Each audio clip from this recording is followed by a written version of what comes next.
এ যুব দৌলতে ঈমান আল্লাহ আমাদেরকে জন্মসূত্রে দিয়া দিয়েছেন। মুসলমানের করে জন্ম দিয়া, মুসলমানের করে জন্ম দিয়া আল্লাহ পাক ঈমান দয়া করে সাথে দিয়া দিয়েছেন। একটা মাত্র আমাদেরকে অর্জন করতে বলেছেন, সেটা হলো তাকওয়া। আল্লাহ পাক বলেন, তাকওয়া যদি তোমরা অর্জন করো তাহলে তোমরা আমি আল্লাহর ওলি হয়ে যাবা। আল্লাহু আকবার জোরে করো। যদি তুমি আমার ওলি হতে পারো, তোমার জীবনের যত ভয়, তোমার জীবনের যত টেনশন, যত পেরেশানি, সব কিছুর জিম্মাদার আমি আল্লাহ হয়ে যাব। ভয় নাই, কোনো টেনশন নাই, সব কিছুর জিম্মাদার আল্লাহ হয়ে যাবেন। এজন্য তাকওয়ার দৌলত বহুত বড় দৌলত।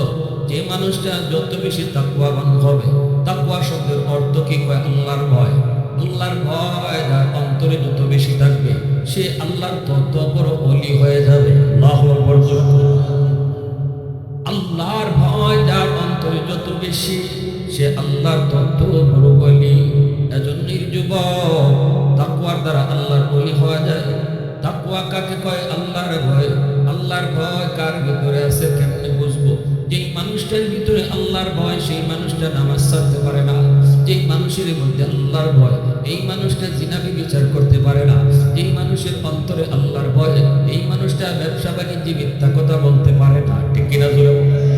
যেই মানুষের অন্তরে আল্লাহর ভয়, মানুষে ধোঁকা দিতে পারে না, বাপ মার সাথে বেয়াদবি করতে পারে না, মুরব্বীদের সাথে বেয়াদবি করতে পারে না, উলামায়ে কেরামের সাথে বেয়াদবি করতে পারে না, আল্লাহ ওয়ালাদের নিয়ে বেয়াদবিমূলক কথা বলতে পারে না।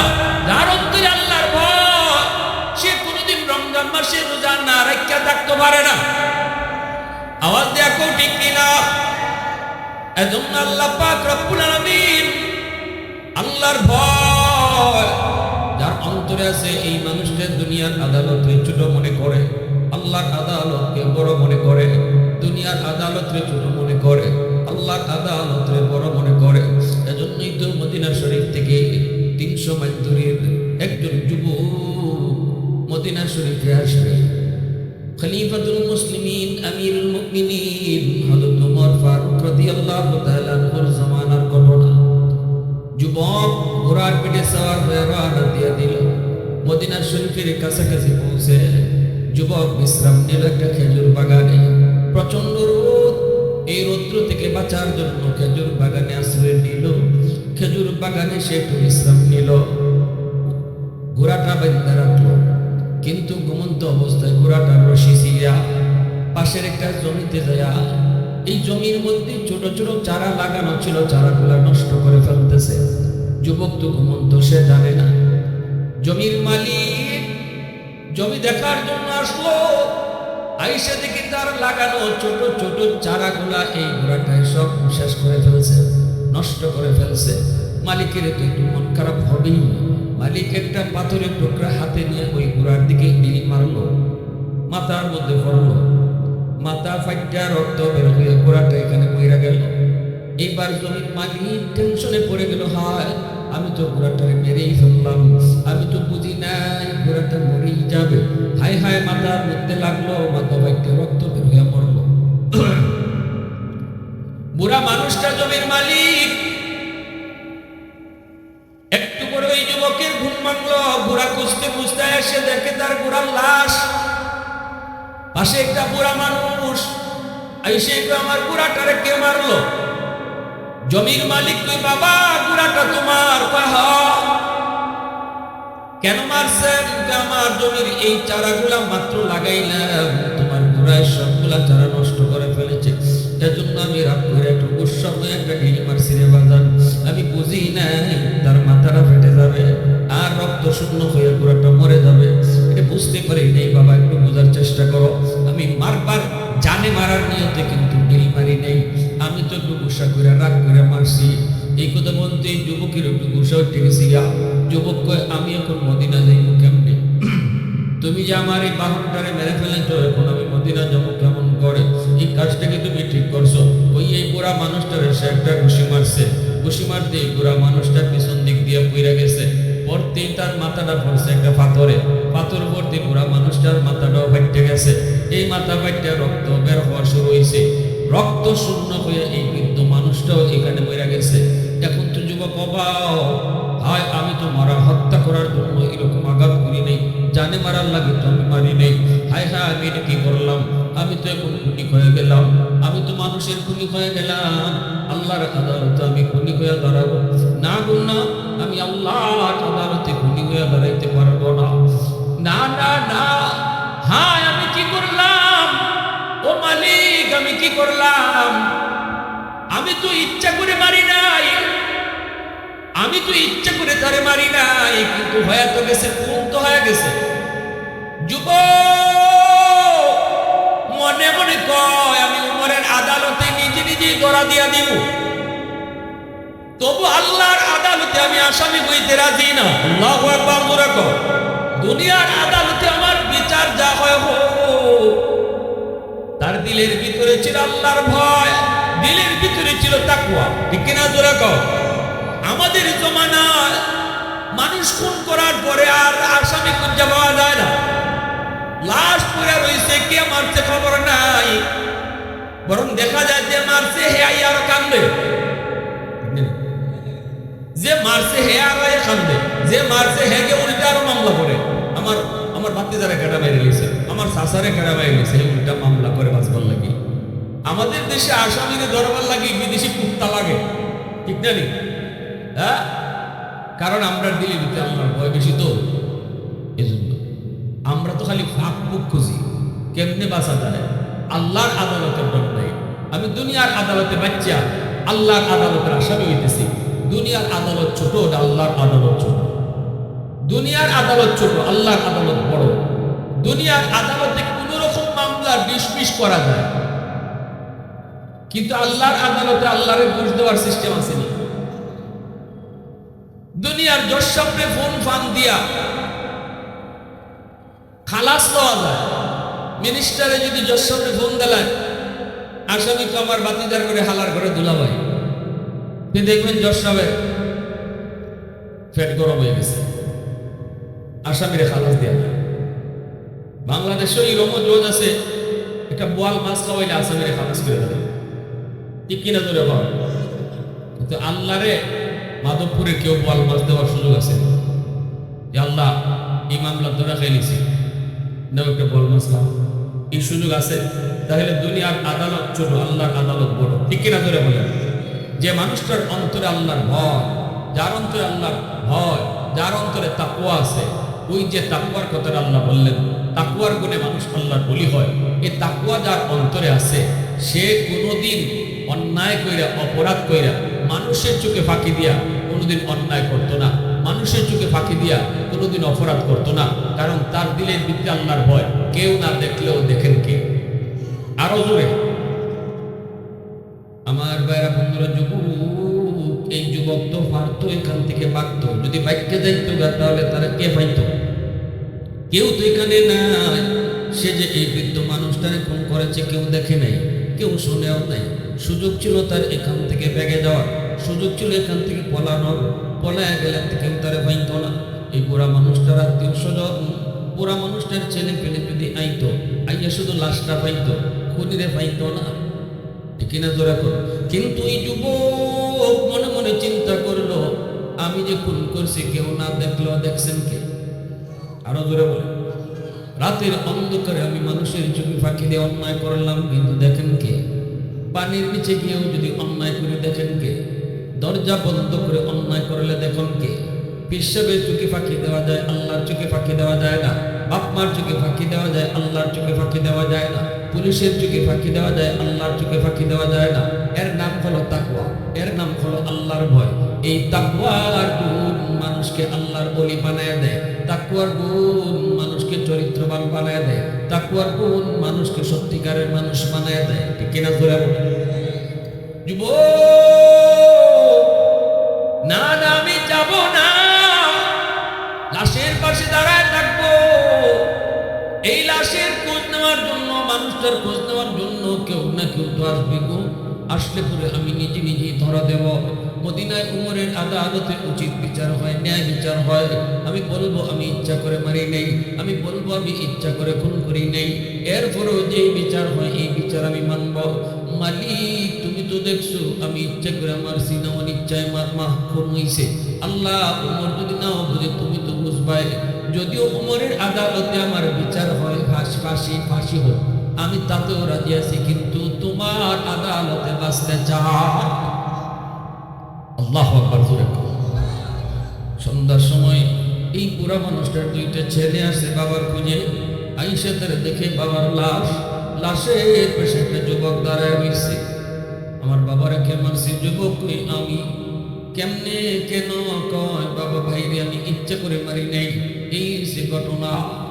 কিন্তু দুই ছেলের বাবার হত্যাকারী, বাবার খুনি এখানে পাশে বসা। বাবার খুনিরে তারা ধরছে, কই ইচ্ছা করে মারছো না অনিচ্ছায় মারছো এটা পরে, আগে উমরের আদালতে চলো, উমরের আদালতে চলো। সে বলতেছে হ আমিও উমরের আদালতে যেতে চাই, আমাকে উমরের আদালতে নিয়ে চলো। খলিফাতুল মুসলিমিন যে বিচার করবে এই বিচারে আমি রাজি আছি। আমি আল্লাহরে ডরাই, আমি আল্লাহর বিচার বড় ভয় পাই। চলে আসলেন মদিনার আদালতে। খলিফাতুল মুসলিমিন ওমর তিনি বিচারকের আসনে বসলেন। মামলা বাদী হলো দুই ভাই। এই দুই ভাই তারা বাদী হলো বাবার খুনের পক্ষে। ওই যুবকের বিরুদ্ধে যখনই তারা মামলা দায়ের করল, হযরত ওমর বলতেছেন যুবক তুমি কি তাদের আব্বারে খুন করছো? যুবক কয় হ আমি খুন করেছি, কিন্তু যাবো না, আমি ইচ্ছা করে খুন করি নাই, আমি বুঝি নাই লোকটা মারা যাবে। একদম মেরে ফেলার জন্য আমি ঘুষিটা দিই নাই, গুসায় ঘুষিটা দিছিলাম, কিন্তু হঠাৎ অ্যাক্সিডেন্ট ঘটে গেল, উনি মাটিতে পড়লো, মাথাটা পড়েছে একটা পাথরে, যার কারণে মাথাটা ফেটে রক্ত বের হয়ে মারা গেছে। খলিফাতুল মুসলিমিন হযরত ওমর এইবার যুবকের কথাটা শোনার পর তিনি বলেন যুবক এটা তো শরীয়তের আদালতে গ্রহণযোগ্য কোনো কথা নয়। কোনো খুনি খুন কইরা যদি কয় আমি ইচ্ছা করে মারি নাই, এটা শরীয়তে গ্রহণযোগ্য না। তোমার মনের ভিতরে কি অবস্থা সেটা তো আমি বুঝবো না। তোমার মনে ইচ্ছা আছে না অনিচ্ছা আছে, এটাতে মানুষের কোন হাত আছে? জোরা কোন জোরা? হ্যাঁ? আর তুমি যে খুন করেছ এর পক্ষে কোনো সাক্ষী ওই দুই যুবকের পেশ করা লাগবে না, দুই ভাইয়ের সাক্ষীও পেশ করা লাগবে না, কারণ তুমি নিজেই স্বীকার করতেছো খুন করছো, ঠিক না? যুবক যদি কইতো আমি খুন করি না, তখনও কিন্তু একটা পেশ লাগতো। যদি কইতো আমি খুন করি নাই, তাহলে ওই দুই ভাইয়ে যে যারা বাবার বিচার দাবি করছে এদের সাক্ষী আনা লাগতো, ঠিক না? ধরে পড়ো হ্যাঁ আমরা দেখছি লোকটা খুন করছে, সাক্ষী আনতে হতো। শরীয়তের আদালতের সাক্ষীর দ্বারা রায় হয়, সাক্ষীর দ্বারা রায় হয় ইসলামী শরীয়তের আদালত।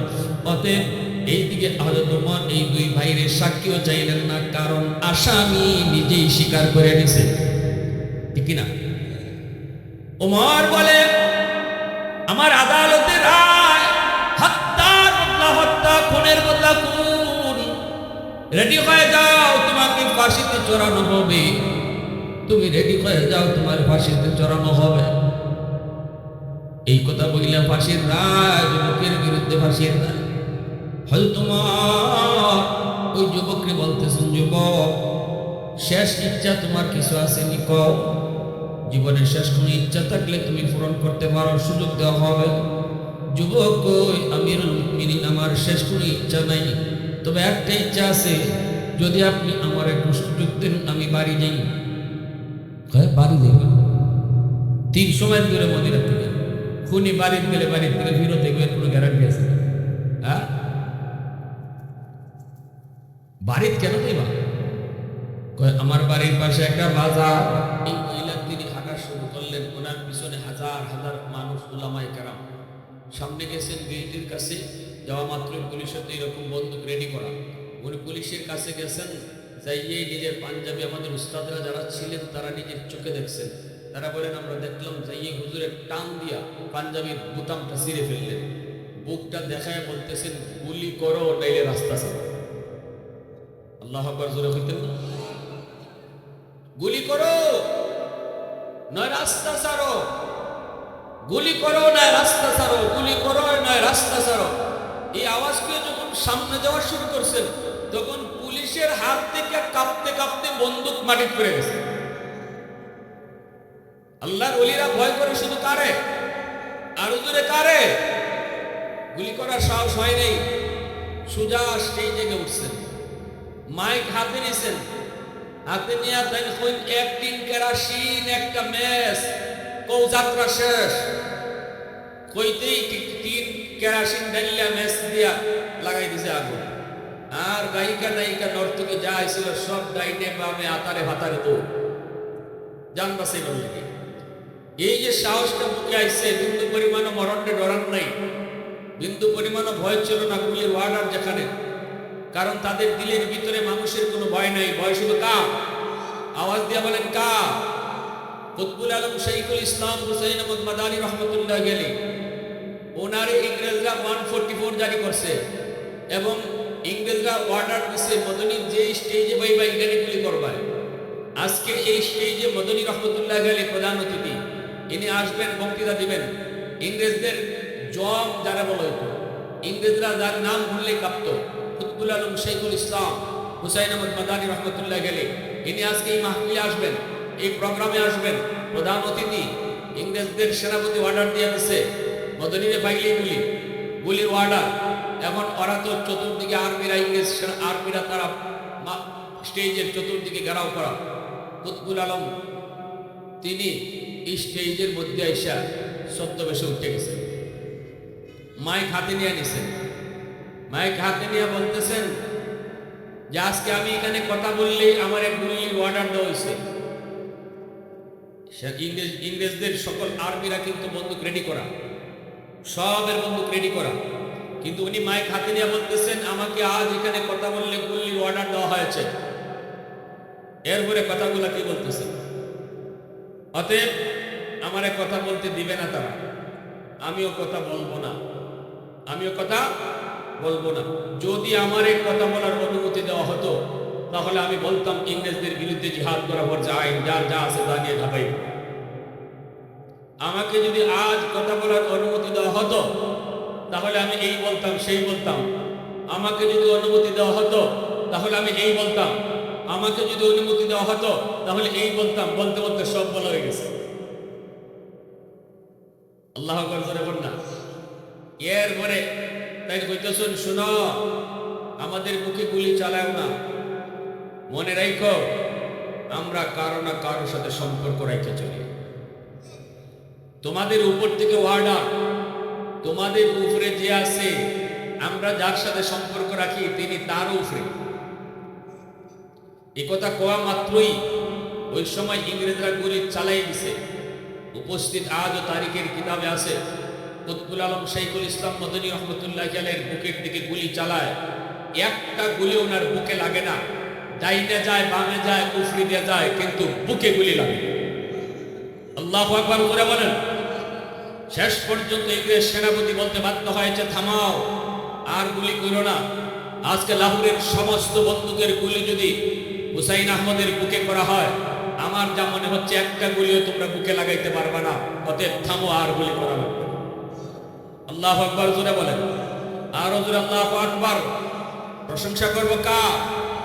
ওয়াহদাতি কি হিফাজতি নেহি বেকুওতে বাজু, ওয়াহদাতি কি হিফাজতি নেহি বেকুওতে বাজু, आती नहीं कुछ काम हाथ ले खुदा दा, आती नहीं कुछ काम हाथ ले खुदा दा, ऐ मर्द खुदा तुझको कुव्वत नहीं हासिल, जा बैठ किसी गार में अल्लाह को करिया, ये सच है कि बाती की तरफदार नहीं है, गद्दार न समझो हम गद्दार नहीं है, फूलों की तो रहनुम मिजाज अपना है नाज़ुक, हम तेरी नहीं नेज़ा व तलवार नहीं है, हम तेरी नहीं नेज़ा व तलवार नहीं है।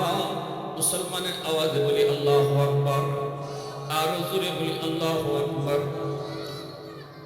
এজন্যই আল্লাহ পাক রব্বুল আলামিন বলেন, যদি তোমরা আল্লাহর ওলি হও এক নাম্বার ফায়দা হলো ভয় নেই, কোনো টেনশন নেই।